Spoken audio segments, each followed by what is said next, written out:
ప్రస్తుతం మనతో పాటు ఉన్నారు ఒమేగా హాస్పిటల్స్ ఎండి ఫౌండర్ డాక్టర్ మోహన్ వంశీ గారు. ఒకసారి డాక్టర్ గారితో మాట్లాడదాం. సార్ నమస్తే అండి. నమస్తే అండి. డాక్టర్ గారు ఒకటి చెప్పండి, ఏంటంటే జనరల్గా క్యాన్సర్ వచ్చినప్పుడు ఇలాంటి లక్షణాలు ఉంటాయి, లేకపోతే ఇలాంటి సిమ్టమ్స్ ఉంటాయి, లేకపోతే ఇలాంటి చేంజెస్ ఉంటాయి బాడీలో, ఈ పార్ట్లో ఉంటాయి, ఆ పార్ట్లో ఉంటాయి, అలా చెప్తూ ఉంటారు కదా. బట్ క్యాన్సర్స్లో రకరకాల క్యాన్సర్స్ ఉన్నాయి. ఏ క్యాన్సర్ వచ్చినా ఒకే రకమైన లక్షణాలు కనిపిస్తాయా, లేకపోతే క్యాన్సర్కి వేరే వేరే లక్షణాలు కనిపిస్తూ ఉంటాయా? జనరల్లీ క్యాన్సర్కి వేరే లక్షణాలు ఉంటాయండి. ఓహో. బట్ కొన్ని లక్షణాలు కామన్గా ఉంటాయి. అంటే ఏదైనా కూడా కొన్ని ఉండవచ్చు. అవి ఉంటే క్యాన్సర్ కావచ్చు అని అర్థం తప్ప అవి ఉంటే క్యాన్సర్ ఉందని కాదు. మోస్ట్ ఇంపార్టెంట్ థింగ్ ఆకలి తగ్గిపోవటం, లాస్ ఆఫ్ హెపటైట్, తినాలనిపించకపోవటం. ఫుడ్ ఉంటుంది, కొంచెం ఆకలిగానే ఉంటుంది, ఫుడ్ ప్లేట్ టేబుల్ దగ్గరికి వెళ్తారు, తినకుండా వెనక్కి వచ్చేస్తారు. డిస్టేస్ట్ ఫర్ ఫుడ్, ఎంతో ఇష్టమైన ఫుడ్ అది, కానీ తినబుద్ధి కావట్లేదు, తిన్న టేస్ట్ సరిగా తెలియడం లేదు.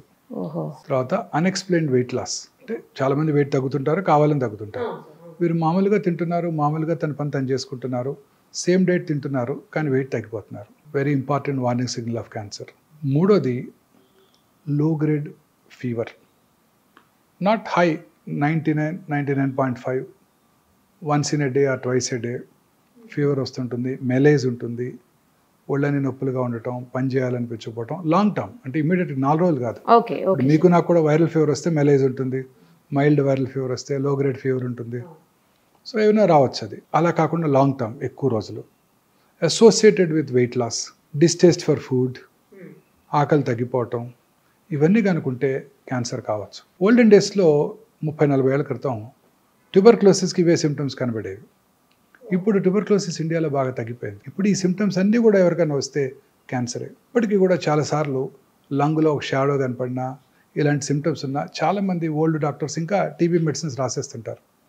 30-40 ఏళ్ల క్రితం లంగ్లో షాడో కనపడగానే ముందు ఏటీటీ అంటే anti tubercular treatment రాసేసేవాళ్ళు.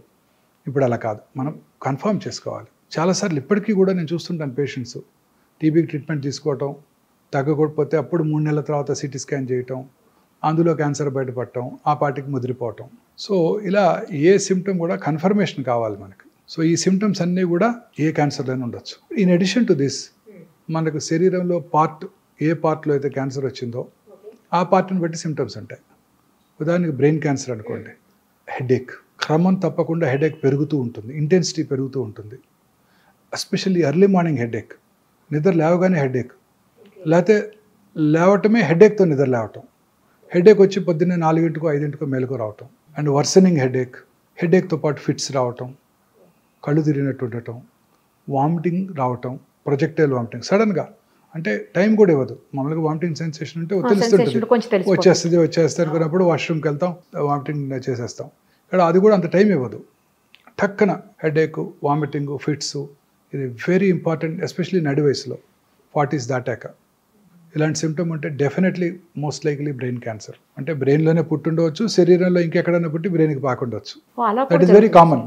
In fact 100 brain cancers, brain tumours చూస్తే 70 బయట నుంచి వచ్చినవి. అంటే దాన్ని ప్రైమరీ, సెకండరీ అంటాం. తర్వాత బ్రెయిన్లో వచ్చిన లొకేషన్ బట్టి సిమ్టమ్స్ మారిపోతాయి. మోటార్ కార్టెక్స్ అంటారు, పెరైటల్ ఏరియా, అక్కడ వచ్చినట్టయితే ఆపోజిట్ సైడ్ కాలో చెయ్యో వీక్ అవటం, పడిపోవటం, కాలు పడి పూర్తిగా పక్షవాతం రావటం. ఫ్రాంటల్ లోబులో వస్తే వాయిస్ పడిపోవటం, ఆర్ కొన్నిసార్లు సడన్గా అందరి ముందు డ్రెస్ చేంజ్ చేసుకోవటం, అందరి ముందు యూరిన్ పాస్ చేయటం. ఆక్సిపిటల్ లోబులో వస్తే విజువల్ డిస్టర్బెన్సెస్ రావటం. చిన్న మెదడు అంటాం, సెరిబెల్లం, అక్కడ వచ్చినట్టయితే ఆల్కహాల్ తాగిన వాళ్ళు నడిచినట్టు నడవటం. ఇవన్నీ కూడా సైట్ స్పెసిఫిక్ సిమ్టమ్స్, ఎక్కడ వచ్చిందో దాన్ని బట్టే ఉంటాయన్నమాట. ఓకే, ఇలా వచ్చిన లొకేషన్ బట్టి. అదే కొంచెం కిందకు వచ్చామనుకోండి, oral cavity cancers very common. South ఇండియాలో కామనెస్ట్ క్యాన్సర్ ఓరల్ క్యావిటీ క్యాన్సర్సే పురుషుల్లో. అంటే ఈ ఓరల్ క్యావిటీలో చాలా ఆర్గన్స్ ఉంటాయి, టంగు, బకల్ మ్యూకోజా, లిప్స్, అంగటి, palate, posterior part of the tongue, స్వరపేటిక, ఇవన్నీ కూడా oral cavity and hypopharyngeal cancers. Okay. Oral cavity cancer లక్షణాలు కనుక మీరు చూసినట్టయితే, మానని పుండు, ఎరుపు తెలుపు మిళితమైన ప్యాచెస్ ఉండటం, నాలుక మీద కానీ ఎక్కడైనా కానీ రెడ్డిష్ ఆర్ వైటిష్ ప్యాచెస్ 2 కలిపి ఉండటం. తర్వాత మానని పుండు, బ్లీడింగ్ ఫ్రమ్ గమ్స్, పళ్ళు లూజ్ అయిపోవటం. పళ్ళు సడన్గా లూజ్ అయిపోయి డెంటిస్ట్ దగ్గరికి వెళ్తాం, పన్ను పీకేస్తాడు, లోపల క్యాన్సర్ ఉండొచ్చు. సివియర్ పెయిన్, మాటలో మార్పు రావటం, నాలుక క్యాన్సర్స్, నాలుక ఫిక్స్ అవుతుంది, మాట బండగా రావటం. అలాగే మాట్లాడిన తర్వాత కూడా కొంచెం సివియర్ పెయిన్ రావటం. ఓకే. తర్వాత feeling of foreign body sensation in the throat. మామూలుగా థ్రోట్లో ఫారెన్ బాడీ ఉందనుకోండి, మింగేస్తే లోపలికి వెళ్ళిపోద్ది, లేకపోతే బయటికి తీసేస్తాం. ఇక్కడ ట్యూమర్ ఉన్నప్పుడు మన human brain perceives this as a foreign body. So మింగినా కానీ ఫారిన్ బాడీ సెన్సేషన్ అలానే ఉంటుంది నాలుక వెనకాల. That's a very important warning signal of posterior third, అంటే వెనకాల భాగం టంగులో క్యాన్సర్. వాయిస్లో మార్పు రావటం, స్వరం బొంగురు పోవటం, అలసిపోవటం, ఆయాసం రావటం, దగ్గినప్పుడు రక్తం పట్టడం, ఇవన్నీ కూడా స్వరపేటిక క్యాన్సర్ లక్షణాలు. మింగటానికి ఇబ్బందిగా ఉండటం, మింగుతున్నప్పుడు వాటర్ తాగాల్సితే కానీ సాలిడ్ ఫుడ్ లోపలికి వెళ్ళకపోవటం, వర్సనింగ్ ప్రాబ్లం, ముందు సాలిడ్స్ మింగలేకపోయారు, తర్వాత లిక్విడ్స్ కూడా మింగలేకపోతున్నారు. ఇవన్నీ హైపోఫారింగ్స్, అంటే ఫారింగ్స్ వెనకాల భాగంలోను ఫారింగ్స్లోను, అలాగే అన్నవాహిక క్యాన్సర్ లక్షణాలు. ఇంకా గ్యాస్ట్రిక్ క్యాన్సర్ లక్షణాలకు వచ్చినట్టయితే పొట్టంతా గ్యాస్ ఉన్నట్టు ఉండటం, పొట్ట ఫుల్ అయిపోయినట్టు ఉండటం. ఒక వెరీ ఇంపార్టెంట్ వార్నింగ్ సిగ్నల్ ఏంటంటే కొంచెం ఫుడ్ తీసుకున్నా పొట్ట ఫుల్ అయిపోవటం. నార్మల్గా మీరు బ్రేక్ఫాస్ట్కి 4 ఇడ్లీలు తింటారు రోజు, ఇప్పుడు 2 తినగానే పొట్ట ఫుల్ అయిపోతుంది. You don't feel like eating, you feel full. Very important warning signal of gastric cancer అనమాట ఇది. సరే, కానీ ఈ విషయం కొంచెం ఏజ్ పెరిగిన కొద్దీ కూడా ఎపటైట్ తగ్గుతూ ఉంటుంది కదా? ఎపటైట్ తగ్గుతుంది, పొట్ట ఫుల్ అవటం వేరు, ఎపటైట్ తగ్గటం వేరు. ఇవన్నీ జనరలైజ్ సిమ్టమ్స్. ఇవి ఉంటే క్యాన్సర్ ఉందని కాదు, అదే అర్థమైంది. మనం అర్థం చేసుకుంటాం. వామిటింగ్ రావటం, కడుపులో మంట రావటం, హార్ట్ బర్న్ రావటం, వామిటస్లో బ్లడ్ పట్టడం, మోషన్ బ్లాక్గా రావటం, స్టమక్లో బ్లీడ్ అయినా ఆ acid in the stomach would turn that pink colour blood into black colour, black motion రావటం, ఇవన్నీ కూడా గ్యాస్ట్రిక్ క్యాన్సర్ లక్షణాలు. సౌత్ ఇండియాలో gastric cancer is the commonest cancer. Madras metropolitan tumour రిజిస్ట్రీలో ప్రతి 1,00,000 మంది ప్రజలకి మోర్ దెన్ 15 గ్యాస్ట్రిక్ క్యాన్సర్ బారిన పడుతున్నారు ప్రతి సంవత్సరం కూడా. అలాగే ఊపిరితిత్తుల cancer, very common cancer. Lung cancer very common cancer నా ప్రపంచం అంతా కూడా ఇదే కామనెస్ట్ క్యాన్సర్. ప్రపంచం అంతా కూడా lung cancer is the commonest cancer. Mortality కూడా చాలా ఎక్కువ, 100కి 75 మంది చనిపోతారు. ఎందుకంటే లంగ్ క్యాన్సర్ జనరల్గా సిమ్టమ్స్ ఉండవు. ఎర్లీగా లంగ్ క్యాన్సర్లో సిమ్టమ్స్ ఉండవు, చాలాసార్లు అశ్రద్ధ చేస్తుంటారు. సిమ్టమ్స్ ఎలా ఉంటాయంటే మానని దగ్గు, ఓకే, దగ్గినప్పుడు కళ్ళి పట్టడం, ఆ ఫ్లెమ్లో రక్తం పట్టడం, లో గ్రేడ్ చెస్ట్ పెయిన్, స్వరం బొంగిరిపోయినట్టు రావటం, ఆయాస పట్టడం, ఇవన్నీ లంగ్ క్యాన్సర్ లక్షణాలు. ఇవన్నీ కూడా లేట్ స్టేజెస్లోనే చూస్తాం. ఎర్లీ స్టేజ్లో అసలు ఏం లక్షణాలే ఉండకపోవచ్చు. ఓకే ఓకే సార్, చాలాసార్లు చూస్తుంటాం. నేను ఇవాళ కూడా చూశాను, ఒక patient 80-year-old man went to corporate hospital with headache and vomiting. వెంటనే ఎంఆర్ఐ చేశారు, బ్రెయిన్లో ట్యూమర్ ఉందన్నారు, సర్జరీ చేశారు. ట్యూమర్ తీసి టెస్ట్కి పంపిస్తే లంగ్ క్యాన్సర్ అని వచ్చింది. బ్రెయిన్లో ట్యూమర్, లంగ్ క్యాన్సర్, లంగ్ నుంచి బ్రెయిన్కి పాకిపోయింది. ఇందాక అన్నాను కదా, commonest cancer in brain is secondaries. So లంగ్లో పుట్టింది బ్రెయిన్కి వెళ్ళిపోయింది. సో జనరల్గా న్యూరో సర్జన్ అప్పుడు బిజీగా ఉంటారు, ఆ పేషెంట్ సర్జరీ చేశారు. అది ఎక్స్రే చూస్తే ఎక్స్రేలో చిన్న లీషన్ ఉంది, పెట్ స్కాన్ చేస్తే పెద్ద లీషన్ కనపడుతుంది. సో ఇది సిమ్టమ్సే కలిగించలేదు, దగ్గు కూడా లేదు ఆయనకి, పెద్ద ఆయనకి. సో చాలా కామన్గా చూస్తాం ఇది. లంగ్ క్యాన్సరు, బోన్స్కి పాకటం, ఆ బోన్స్ ట్రివియల్ ఇంజరీ, చిన్న ఇంజరీతో బోన్ ఫ్రాక్చర్ అవటం, ఆర్థోపెడిషన్ దాన్ని ఫిక్స్ చేయడానికి రెడీ అవటం, ఫిక్స్ చేస్తున్నప్పుడు అక్కడేదో అబ్నార్మల్ టిష్యూ కనపడితే దాన్ని టెస్ట్కి పంపటం, లంగ్ క్యాన్సర్ అని తెలుస్తుంది. So generally these cancers are asymptomatic. చివరి స్టేజ్లో కానీ సిమ్టమ్స్ కలిగించవు. అలాగే colon cancer, very common cancer in urban India. మోషన్లో బ్లడ్ పట్టడం అందరికీ ఉంటుంది, చాలామందికి ఉంటుంది. పైల్స్ ఉన్నా మోషన్లో బ్లడ్ పడుతుంది, అందరూ ఆ సిమ్టమ్ని అశ్రద్ధ చేస్తారు. ఇప్పుడు లో డోసేజ్ సిటీ స్కాన్స్ అందుబాటులోకి వచ్చాయి. క్రానిక్ స్మోకర్స్ ఎస్పెషల్లీ 20 years కనుక తాగినట్టయితే వాళ్ళు 6 నెలలకు ఒకసారి లో డోస్ సిటీ స్కాన్ చేయించుకున్నట్టయితే క్యాన్సర్ రావడానికి ముందుగా పట్టుకోవచ్చు. అవునా సార్? లంగ్ క్యాన్సర్కి ఎస్పెషల్లీ. సో ఈ కోలన్ క్యాన్సర్ చాలా సార్లు చూస్తుంటాం, చాలామంది లేట్ స్టేజ్లో వస్తుంటారు, ఈ మోషన్లో బ్లడ్ అశ్రద్ధ చేస్తుంటారు. సో కోలన్ క్యాన్సర్ లక్షణాలు, లెఫ్ట్ సైడ్ కోలన్ క్యాన్సర్ అయితే ఇలా బ్లడ్ పట్టడం, లూజ్ మోషన్స్ అవటం, కాన్స్టిపేషన్ రావటం, alternating constipation and loose motions, very important symptom. తర్వాత స్టూల్ క్యాలిబర్ తగ్గటం, ఇంత లావుగా ఉంటుంది స్టూల్ అనుకోండి, క్యాలిబర్ తగ్గిపోయి సన్న పెన్సిల్ లాగా వస్తుంది అనుకోండి, warning signal of colon rectal cancer. అలాగే మోషన్కి వెళ్ళాక మనందరికీ కూడా ఒక మంచి ఫీలింగ్ ఉంటుంది, ఇవాళ ఫుల్ మోషన్ అయిపోయింది, ఫ్రీ మోషన్ అయిపోయింది, హ్యాపీగా ఉంటాం మనం. ఆ ఫీలింగ్ వస్తుంది మోషన్ అయిపోగానే, ఫీలింగ్ ఆఫ్ కంప్లీట్ ఎవాక్యుయేషన్. అది కొంతమందికి మోషన్ వెళ్ళాక ఫుల్ మోషన్ అయిపోయినా కూడా ఫీలింగ్ ఆఫ్ ఇన్కంప్లీట్ ఎవాక్యుయేషన్, ఇంకా మోషన్ ఉంది అన్న ఫీలింగ్. ఇంకొంచెం సేపు టైం స్పెండ్ చేసినా అది రాదు, కానీ ఆ ఫీలింగ్ అట్లా బ్రెయిన్ పర్సీవ్ చేస్తూనే ఉంటుంది, ఇంకా పూర్తిగా ఎంప్టీ చేసినట్టు లేరు అని. అది యాక్చువల్లీ అది మోషన్ కాదు, tumour. Brain does not recognize that. Brain ఏం రికగ్నైజ్ చేస్తుంది? రెక్టంలో ఏదో గడ్డ ఉందని రికగ్నైజ్ చేస్తుంది. అది మోషనా లేకపోతే ట్యూమరా బ్రెయిన్ పర్సీవ్ చేయలేదు. సో అందువల్ల అది మనం ఫీలింగ్ ఆఫ్ ఇన్కంప్లీట్ ఎవాక్యుయేషన్ ఉంటుంది. ఆ సిమ్టమ్ కనుక ఉన్నట్టయితే very important warning signal of rectal cancer. So అలాగే కొన్ని రకాల క్యాన్సర్లు కుడిపక్క పేగులో రైట్ సైడ్ కోలన్ క్యాన్సర్స్ ఎటువంటి సిమ్టమ్స్ ఉండవు, సైలెంట్ కిల్లర్. గ్యాస్ట్రిక్ క్యాన్సర్ లానే, ఎందుకంటే అక్కడ మోషన్ లిక్విడ్గా ఉంటుంది, అడ్డం పడదు. సీకమ్ అంటే రైట్ సైడ్ కోలన్ బాగా లావుగా ఉంటుంది, ఎంత పెద్ద పుండు పడినా బ్లాక్ చేయదు, బ్లడ్ కారిపోతుంటుంది, మీకు మోషన్లో మిక్స్ అయిపోయి ఉంటుంది, మనకు తెలియని కూడా తెలియదు. లివర్కో లంగ్స్కో పాకాక డాక్టర్ దగ్గరికి వస్తారు వాళ్ళు. Very common problem with right sided colon cancer. అసలు 40 ఏళ్ళు దాటాక ఎవరికైనా ఎనీమియా అంటే రక్తలేమి రక్తహీనత వచ్చినట్టయితే ఫస్ట్ ఎండోస్కోపీ కొలనోస్కోపీ చేసుకోవాలి. సౌత్ ఇండియాలో అయితే upper GI endoscopy first, followed by colonoscopy normal ఉంటే. నార్త్ ఇండియాలో అయితే colonoscopy first, followed by and upper GI scopy. ఎందుకంటే ఈ 2 క్యాన్సర్లు కూడా బ్లడ్ తగ్గిపోతుంటాయి.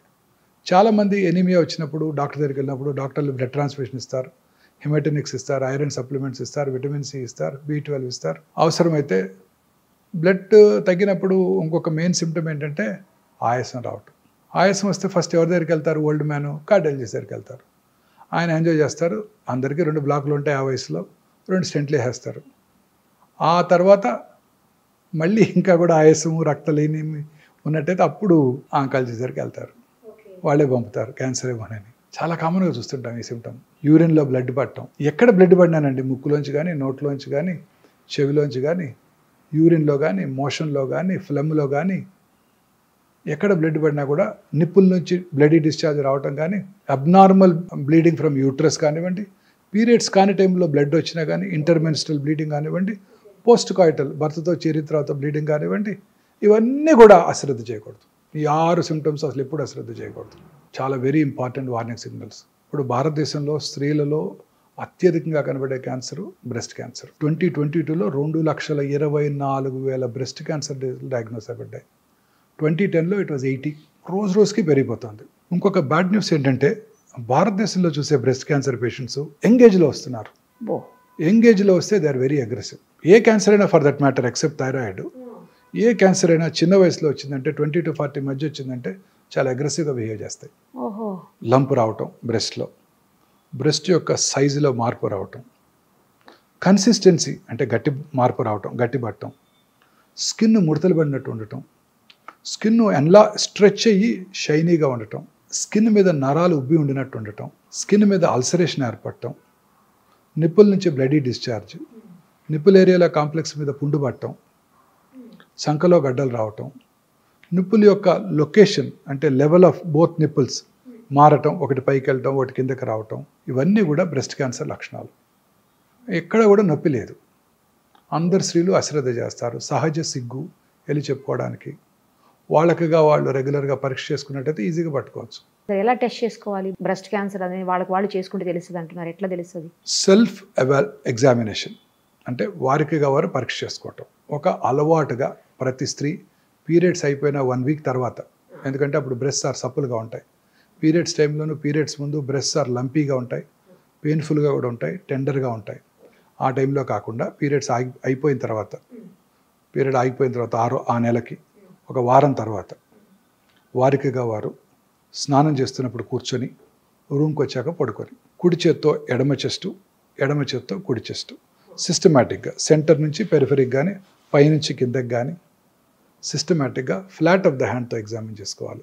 టిప్స్ ఆఫ్ ద ఫింగర్తో కాదు, ఎలా కాదు, ఫ్లాట్ ఆఫ్ ద హ్యాండ్తో పరీక్ష చేసుకున్నట్టయితే వాళ్ళకు ఒక అవగాహన వస్తుంది. అలా నెలకి 2 సార్లు ఒకసారి రెగ్యులర్గా చేసుకున్నట్టయితే వాళ్ళకి అవగాహన వచ్చి వారి శరీరం మీద ఎటువంటి చిన్న మార్పునైనా కూడా పట్టుకోగలుగుతారు. ఓకే. ప్రతి స్త్రీ 20 years తర్వాత రెగ్యులర్గా ఒక అలవాటు చేసుకుని తర్వాతే రెగ్యులర్గా కనుక చేసుకున్నట్టయితే క్యాన్సర్ రావడాన్ని మనకు డాక్టర్ కన్నా ముందుగా వారే పసిగడతారు. గర్భసంచి క్యాన్సర్ కామనెస్ట్ క్యాన్సర్. పీరియడ్స్ కాని టైంలో బ్లడ్ పట్టడం, intermenstrual bleeding, post coital bleeding, low grade lower abdominal pain, white discharge, ఇవన్నీ ప్రతి స్త్రీ చూస్తూనే ఉంటారు. నొప్పి కలిగించో అశ్రద్ధ చేస్తారు. బట్ ఈ గర్భసంచి cancer is especially seen in people belonging to lower socio economic strata, poorer sections of the society. ఎందుకంటే వాళ్ళలో సరి అయిన అవగాహన లేకపోవడం, హైజీన్ మీద, మెన్స్ట్రల్ పీరియడ్స్ టైంలో సరి అయిన హైజీన్ మెయింటైన్ చేయకపోతే హ్యూమన్ పాపులోమేటస్ వైరస్ HPV వైరస్ ఎక్కువగా వ్యాప్తి చెంది ఈ క్యాన్సర్లు వస్తుంటాయి. ఈ HPV virus is a very smart virus, smarter than corona. అబ్బో. అదేం చేస్తుందంటే ఇంట్రాసెల్యులర్ సెల్ లోపల ఉంటుంది, సెల్ బయటకు రాదు. తద్వారా సెల్ లోపలే ఉంటే మన ఇమ్యూన్ మెకానిజమ్స్ దాన్ని పట్టుకోలేవు. సో దానికి ఇమ్యూనిటీ డెవలప్ అవ్వదు. కరోనా మీకు ఒకసారి వస్తే ఇమ్యూనిటీ డెవలప్ అయిపోతుంది, రెండోసారి వస్తే అంత సివియర్గా ఉండదు. దీని అలా కాదు, లోపలే ఉంటుంది, ఇమ్యూనిటీ రాదు, రిపీటెడ్ ఇన్ఫెక్షన్స్, క్యాన్సర్ వచ్చేస్తుంది. అందుకే ప్రతి స్త్రీ కూడా వ్యాక్సిన్ తీసుకోవాలి. 20 ఏళ్ళకు ముందే 10-12 ఏళ్ల వయసులోనే వ్యాక్సిన్ కనుక తీసుకున్నట్టయితే 3 డోసెస్ ఈ గర్భసంచి ముఖద్వార క్యాన్సర్ వాళ్ళకి ఎప్పటికీ రాదు. మొన్ననే బడ్జెట్ అనౌన్స్ చేశారు నిర్మలా సీతారామన్ గారు. ఈ సంవత్సరం నుంచే వ్యాక్సిన్ ఇస్తామని ఫ్రీగా ఇండియాలో మ్యానుఫ్యాక్చర్ చేస్తామని ఓటాన్ అకౌంట్ బడ్జెట్లో చెప్పారు, మొన్న బడ్జెట్లో చెప్పలేదు. మరి చెప్పారేమో మనం చూడలేదేమో తెలియదు, పూర్తి డిస్క్రిప్షన్ చూస్తే తప్ప మనం చెప్పలేము. సో ఇండియాలో తయారు చేస్తున్నారు కాబట్టి మోర్ ఎకనామికల్ అయిపోతుంది, ప్రజలందరికీ కూడా తీసుకురాగలిగితే. కానీ చిన్న ఏజ్లోనే అంటున్నారు, చిన్న ఏజ్లోనే, తర్వాత పనికి రావాలి. పెళ్ళైన వాళ్ళు కూడా తీసుకోవచ్చు, బట్ ముందుగా వాళ్ళు టెస్ట్ చేసుకుని జబ్బు లేదని చూసుకొని వ్యాక్సిన్ వేసుకున్నాక 6 నెలలు ప్రెగ్నెన్సీ రాకూడదు. 45 ఏళ్ళ వరకు తీసుకోవచ్చు, but best time is 10 to 12 years. అసలు వైరల్ ఇన్ఫెక్షన్ రాకముందే కనుక తీసేసుకుంటే సరిపోద్ది. ఇంకా చాలా క్లినికల్ ట్రయల్స్ కూడా జరుగుతున్నాయి. అసలు జబ్బు ఇచ్చేది బాయ్సే, అంతే, మెన్నే ఇచ్చేది. సో మెన్కే ముందు ఇచ్చేస్తే అది చేస్తున్నారు. క్లినికల్ ట్రయల్స్ జరుగుతున్నాయి దాని ఎఫికసీ మీద. ఫ్యూచర్లో అది కూడా వస్తుంది. మెన్లో కూడా ఓరల్ క్యాన్సర్స్కి మైకల్ డగ్లస్ చెప్పారు కదా, famous movie artist, Hollywood, oral క్యాన్సర్స్కి రావడానికి కూడా అబ్రాడ్లో HPV virus is the most commonest cause. మనకి tobacco usage, gutka usage, smokeless tobacco and smoking tobacco is the risk factor, most important risk factor మనకి. So అలాగే పుట్టుమచ్చల్లో వచ్చే క్యాన్సర్స్, మెలనోమా అంటాం. పుట్టుమచ్చ సైజు పెరిగిన, కలర్ మారిన, పుండుబడిన, ఫ్లేక్స్గా ఊడిపోతున్న, బ్లడీ డిశ్చార్జ్ ఉన్న, అవి క్యాన్సర్గా మారుతున్న లక్షణాలు అనమాట. ఈ పుట్టుమచ్చ క్యాన్సర్స్ వెరీ డేంజరస్ అండి, చాలా అగ్రెసివ్గా పాకుతుంటాయి. ఇలా వచ్చిన లొకేషన్ బట్టి మన క్యాన్సర్స్ లక్షణాలు ఉంటాయి అన్నమాట. సార్ చెప్పండి, ఇప్పుడు ఒక హెరిడిటరీగా వచ్చేటువంటి క్యాన్సర్స్ ఉంటాయి కొంతమందికి అలా కాకుండా కేవలం వాళ్ళ హ్యాబిట్స్ తోటి, ఫుడ్ హ్యాబిట్స్, లేదంటే డ్రంకన్ కండిషన్స్, బాగా ఆల్కహాలిక్, లేదంటే స్మోకింగ్, ఇలాంటి వాటితో వచ్చే క్యాన్సర్స్ ఉంటాయి. మరి ఇలాంటివి కూడా హెరిడిటరీ క్యాన్సర్స్గా మారే అవకాశం ఉంటుందా? అలా ఏముండదా? అంటే cancer is not hereditary, first మీరు తెలుసుకోవాలి. అది ఒక 6 రకాల క్యాన్సర్స్: బ్రెస్ట్, ఓవరీ, థైరాయిడ్, ప్రాస్టేటు, కోలను, ప్యాంక్రియాస్. ఇవి కనుక దగ్గర బంధువుల్లో ఉన్నట్టయితే, అంటే అక్క చెల్లెలకి, అన్నదమ్ములకి, తల్లిదండ్రులకు ఉన్నట్టయితే, ఫస్ట్ డిగ్రీ రిలేటివ్స్లో వాళ్ళకి ఈ క్యాన్సర్ వచ్చే అవకాశాలు సాధారణ ప్రజానీకం కంటే కొంచెం ఎక్కువ. అంతే తప్ప వాళ్ళకి వస్తేనే కాదు, కొన్ని జన్యుపరమైన కారణాల వల్ల క్యాన్సర్స్ వస్తాయి.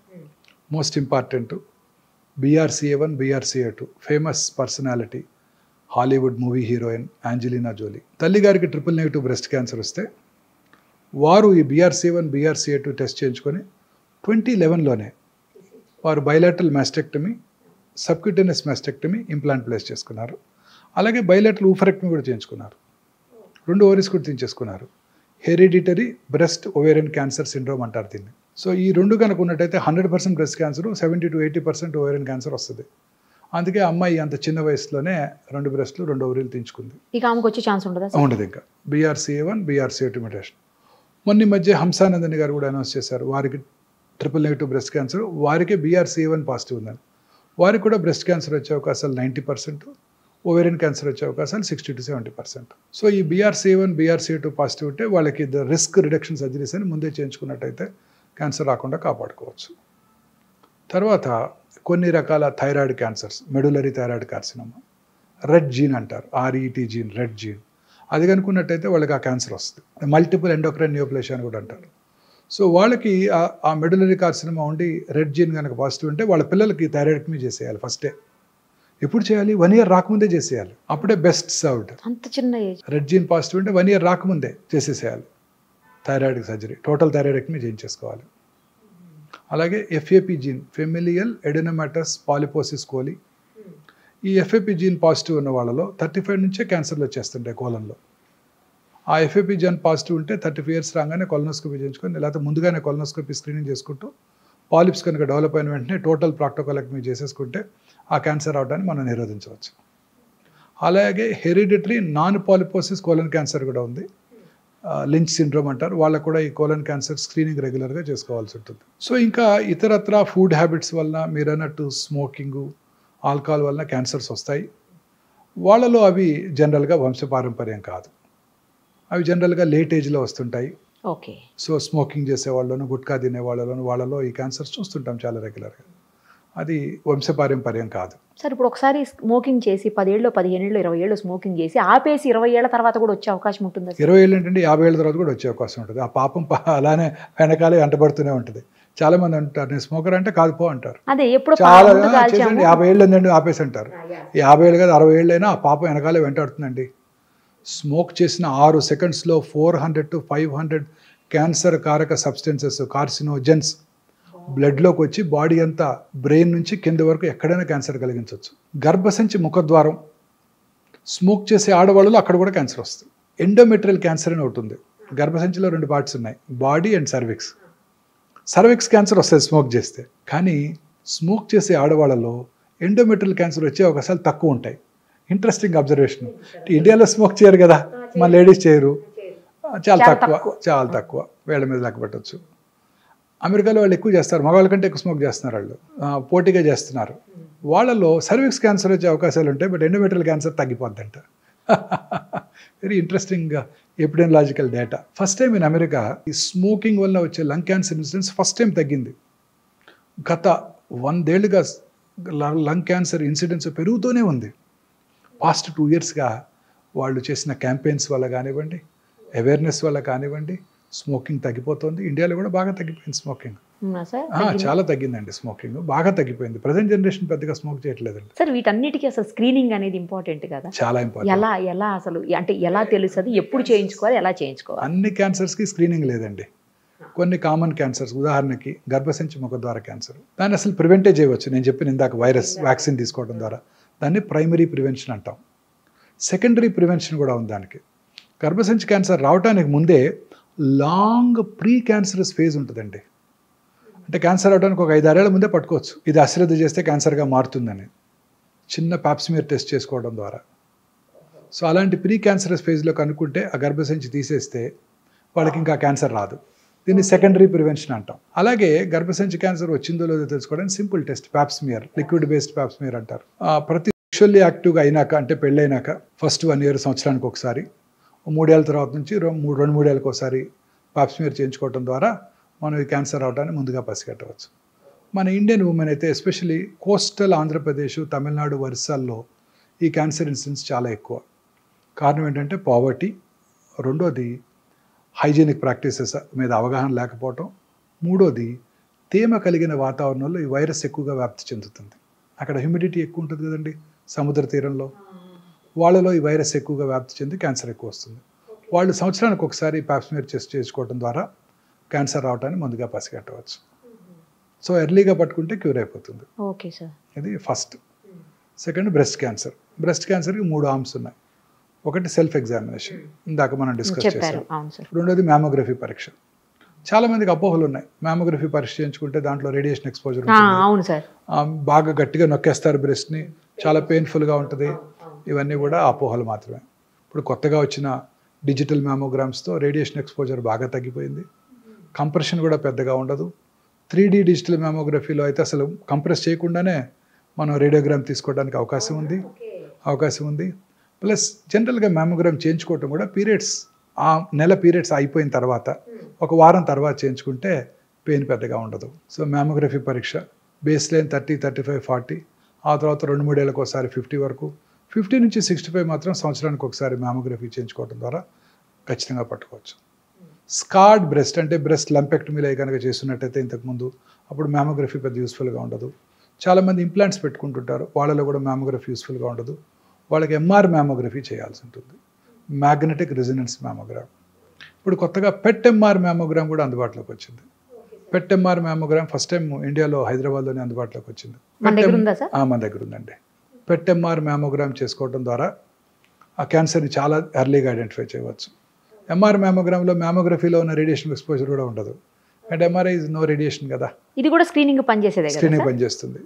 అది చేయించుకుంటే ఎక్కువ కొంచెం గ్యాప్ తీసుకోవచ్చా నెక్స్ట్ దానికి? అలానే లేదండి, టైంకి చేసుకోవాల్సిందే.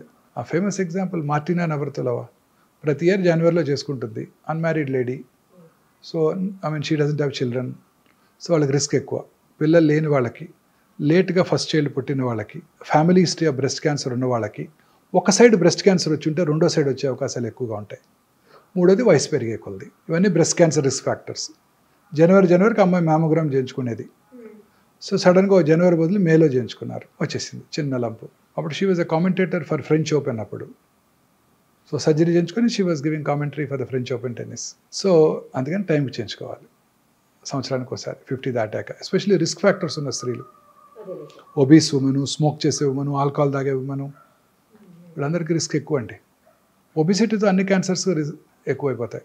రాత్రిపూట మనం ప్రశాంతంగా 7ంటికో 8ంటికో భోజనం చేసేసి 9ంటికి అలా పడుకొని నిద్రపోతే పొద్దున్నే ఒక చక్కటి ఎర్లీ మార్నింగ్ 1 o'clock 2 o'clock ఒక హార్మోన్ ఉత్పత్తి అవుతుంది. ఆ hormone has a strong anti cancer properties. So ఈ రాత్రిపూట పనిచేసే పురుషుల్లోనూ స్త్రీలలో ముఖ్యంగా బ్రెస్ట్, కోలను, ఓవేరియన్ క్యాన్సరు, పురుషుల్లో అన్ని రకాల క్యాన్సర్లు, ప్రాస్టేట్ క్యాన్సర్తో సహా అన్నీ వచ్చేస్తాయి వాళ్ళకి. ఆ యాంటీ క్యాన్సర్ హార్మోన్ ఉత్పత్తి ఆగిపోతుంది. మీరు కూడా రాత్రి లేటుగా పడుకొని, నేనైనా రాత్రిపూట లేటుగా పడుకునే ముందు ఒక అరగంట టీవీ చుట్టం, అన్ని ఛానల్స్, తర్వాత మళ్ళీ బెడ్ ఎక్కాక కూడా డార్క్లో మళ్ళీ ఆ blue screen, mobile screen, WhatsApp messages answer చేయటం, వీటిలో ఆ హార్మోన్ ఉత్పత్తి తగ్గిపోతుంది, క్యాన్సర్ వచ్చే అవకాశాలు ఎక్కువగా ఉంటాయి.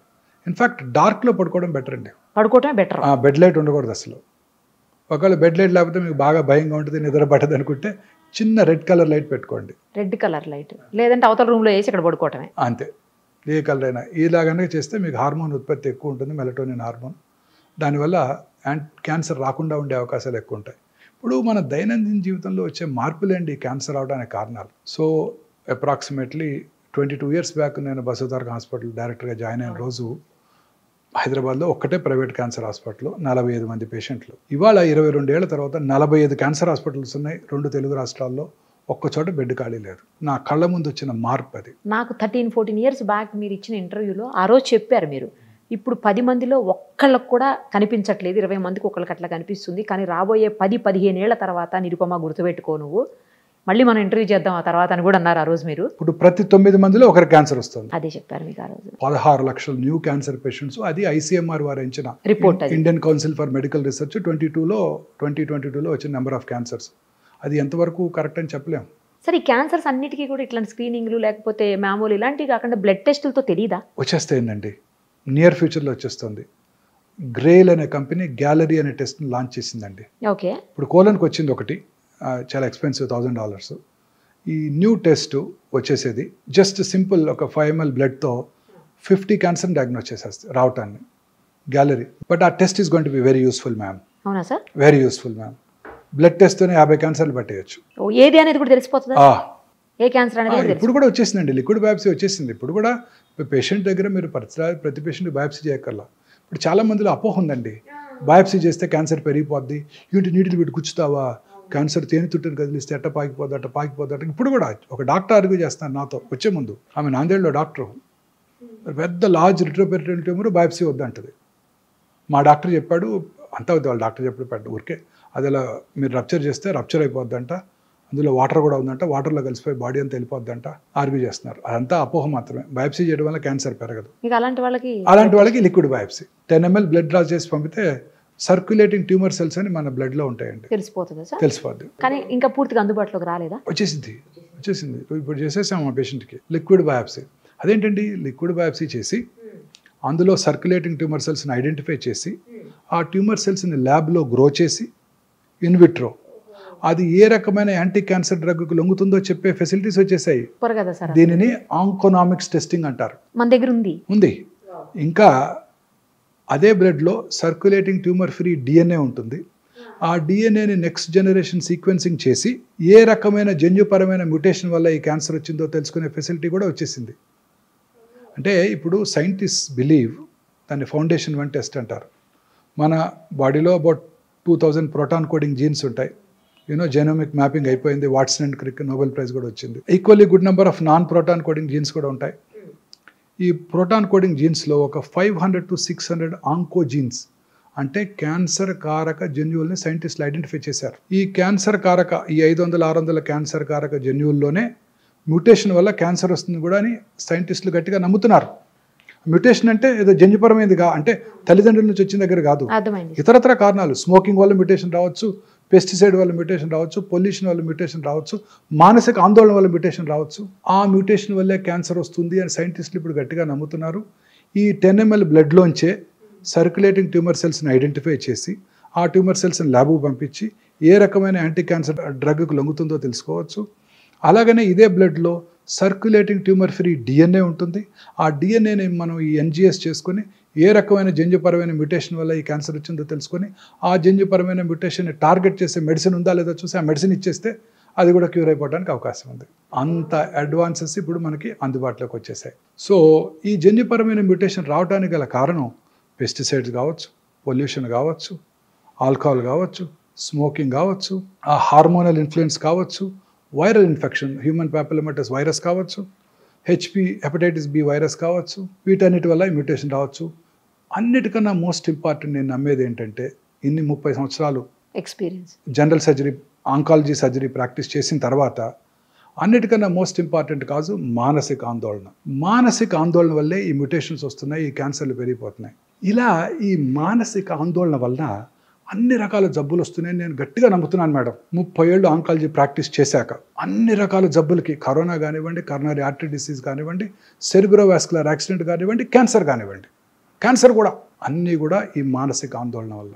మనసు ప్రశాంతంగా సంతోషంగా ఉండాలి. చాలా పర్ఫెక్ట్ చెప్పారు సార్. ఫైనల్లీ ఒక్కటి చెప్పండి, మీరు చాలా బిజీ ఉన్నారు, ఈ ఒక్కటే, ఇంకా ఎక్కువ క్వశ్చన్స్ అడగను సార్. అన్ని రకాల జబ్బులకి ముందే వ్యాక్సిన్స్ వస్తున్నాయి, రకరకాల ప్రివెన్షన్స్ వస్తున్నాయి, ఎందుకు క్యాన్సర్కి రావట్లేదు? క్యాన్సర్కి కాజ్ అండ్ ఎఫెక్ట్ లేదు కదా, ఇంకా తెలియదు కదా. ఇప్పుడు సర్వైకల్ క్యాన్సర్ కనుక్కున్నారు, హ్యూమన్ పాపిలోమాటస్ వైరస్ ఇన్ఫెక్షన్ వస్తే క్యాన్సర్ వస్తుందని దానికి వ్యాక్సిన్ కనుక్కున్నారు. మిగతా క్యాన్సర్స్కి ఇంకా కాజ్ తెలియదు కదా. We presume it is to be some mutation. మరి దానికే కనుక్కోవచ్చుగా. ఇంకా టైం పడుతుంది. ఆ మ్యూటేషన్ ఇంకా చాలా కష్టం. ఇప్పుడు ఈ మధ్య ఈ హైపోథసిస్ అంతా వచ్చింది, ఈ మధ్య వచ్చేస్తుంది. కొన్నాళ్ళు మ్యూటేషన్ కనుక్కుంటారు, ఆ మ్యూటేషన్ మందులు కూడా కనుక్కుంటారు, ప్రాబ్లం ఉండదు మనకి. నెక్స్ట్ 10 yearsలో రావచ్చా సార్ అప్రాక్సిమేట్లీ? చెప్పలేమండి, వచ్చేస్తుంది క్యాన్సర్ ఖచ్చితంగా. ఈ మ్యూటేషన్స్ కానీ మందులు వచ్చేస్తాయండి. ఇప్పుడు అంతా కూడా ఇమ్యూనోథెరపీయే కదండి. అన్ని రకాల క్యాన్సర్స్కి మన ఓన్ ఇమ్యూనిటీని పెంచే డ్రగ్సే కదా. ఇప్పుడు మన బాడీలో టీ సెల్స్ అని ఉంటాయి, హ్యూమన్ టీ సెల్స్. చిన్నప్పుడు మన కరోనా టైంలో గుర్తుందా, నాకు ఎన్ని యాంటీబాడీస్ ఉన్నాయి, నాకు టీ సెల్ మీడియేట్ ఇమ్యూనిటీ ఎక్కువ ఉంది. T cells are the killer cells. శరీరంలోకి వచ్చే క్యాన్సర్ సెల్ని, కరోనా వైరస్ని, ఇతర బ్యాక్టీరియాని, అన్నిటిని, ఫారిన్ పార్టికల్ ఏదైనా ట్రాన్స్ప్లాంటెడ్ కిడ్నీని కూడా చంపేస్తుంది. అందుకే ట్రాన్స్ప్లాంటేషన్ చేయించుకున్న వాళ్ళకి ఇమ్యూనోసప్రెసివ్ థెరపీ పెడతారు. ఓకే. క్యాన్సర్ సెల్స్ ఎంత స్మార్ట్ అంటే ఈ కిల్లర్ టీ సెల్స్ని మాస్క్ చేస్తాయి, బ్లాక్ చేస్తాయి. ఇమ్యూనోథెరపీ ఏం చేస్తుందంటే వాటిని అన్మాస్క్ చేస్తుంది. తద్వారా క్యాన్సర్ సెల్ని ఆ టీ సెల్ గుర్తించి చంపేస్తుంది. సో ఫ్యూచర్ ఆఫ్ ఆంకాలజీ ఇలానే ఉండిపోతుంది. అందుకే మీరంతా కూడా 50 లక్షలకు ఇన్సూర్ చేసుకోవాలి, 5 లక్షలు 10 లక్షలకు కాదు, సరిపోదు. ఇవన్నీ పేటెంటెడ్ మాలిక్యూల్స్, ఇంపోర్టెడ్ మాలిక్యూల్స్. ఇప్పుడు కొలెస్ట్రాల్ తగ్గడానికి వచ్చే మోనోక్లోనల్ యాంటీబాడీ కూడా నెలకు 3 లక్షలు అంట. అబ్బా. సో ఫ్యూచర్ అంతా ఏ మెడిసిన్స్ రాబోతున్నాయి, అవన్నీ పేటెంటెడ్ మాలిక్యూల్స్. ఇండియాలో అందుబాటులోకి రావడానికి 10-15 ఏళ్ళు పడుతుంది. అప్పటి వరకు ఇంపోర్ట్ చేసుకోవాలి, చాలా ఎక్స్పెన్సివ్. ఆ తర్వాత తగ్గుతుందా సార్? ఆ తర్వాత తగ్గిపోతాయి. ఇండియాలో తయారు చేస్తే ఏదైనా చీప్ అయిపోద్ది కదా. మన సిప్లా వాళ్ళు వీళ్ళు ఊరికే చేసి పట్టుకొచ్చేస్తారు టక్కన. కాపీ కొట్టడంలో మనం ఇచ్చిన వాళ్ళు ఎవరు లేరు కదా. Perfect sir. Thank you sir. Thank you so much. నమస్తే అండి.